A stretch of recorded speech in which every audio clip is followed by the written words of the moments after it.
네, 한 주간 발생한 뉴스를 재정리해보는 시간입니다. 지난 한 주 동안 주요 이슈는 뭐가 있었는지 이상원 뉴스민 기자를 통해서 이야기 나눠보겠습니다.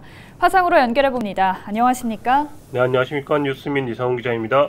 우선 지난 한 주 동안 발생한 주요 이슈부터 종합해 주시죠. 네, 첫 번째로 오미크론 우세종화에 따른 코로나19 확산 상황 살펴보고요.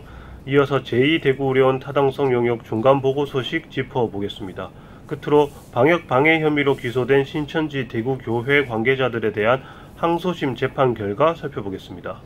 네, 사회적 거리두기 연장에도 불구하고 이 코로나19 확산세가 다시 커지는 모양인데 상황은 어떻습니까? 네, 결국 오미크론이 우리나라에서도 우세종으로 자리 잡은 모습입니다. 사회적 거리두기 영향으로 잠시 잦아들던 코로나19 감염이 지난주부터 대구 경북에서도 급증하는 모습입니다. 예. 대구에선 지난 20일 하루 확진자가 300명을 넘어섰습니다. 2020년 3월 이후 거의 2년 만에 보인 수치인데 주말 사이 400명도 넘어섰습니다. 경북에서도 지난 20일 역대 가장 많은 확진자 226명을 기록했는데 이튿날 234명이 확진되면서 다시 최고 기록을 갱신했습니다. 예. 대구 경북에서 이처럼 코로나19 감염이 늘어나는 건 오미크론의 영향입니다.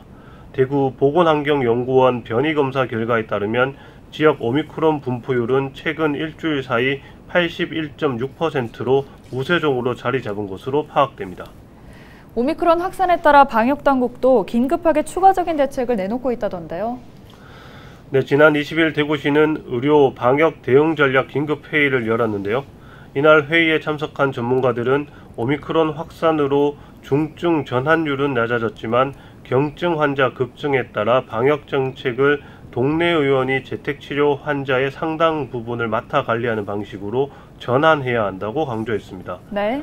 전문가들은 중증 환자가 아닌 경증 환자 중심으로 방역과 의료 정책을 전환하고 코로나19가 일상진료 체계 안으로 들어오도록 바꿔야 한다고 주문했습니다.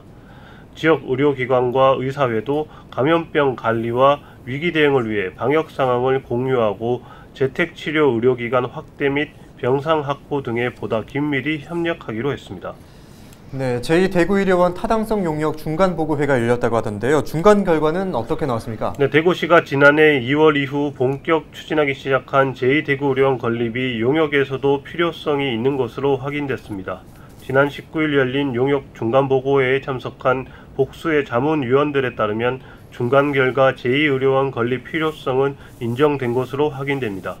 자문위원들에 따르면 중간보고회는 현재의 대구시 의료 현황을 짚으면서 새로운 공공의료원 건립 필요성이 인정된다는 의견이 제시됐습니다. 예. 다만 어디에 어느 정도 규모로 건립해야 하는지와 구체적인 내용은 담아내지 않아 자문단은 이 부분에 대한 의견을 개진했습니다.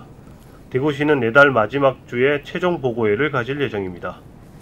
끝으로 방역 방해 혐의로 1심에서 무죄를 받은 신천지 대구교회 관계자들의 항소심 판결이 나왔죠. 네, 대구시 코로나19 방역 역학조사 방해 혐의로 기소된 신천지 대구교회 집화장 등에게 항소심 재판부도 무죄를 선고했습니다.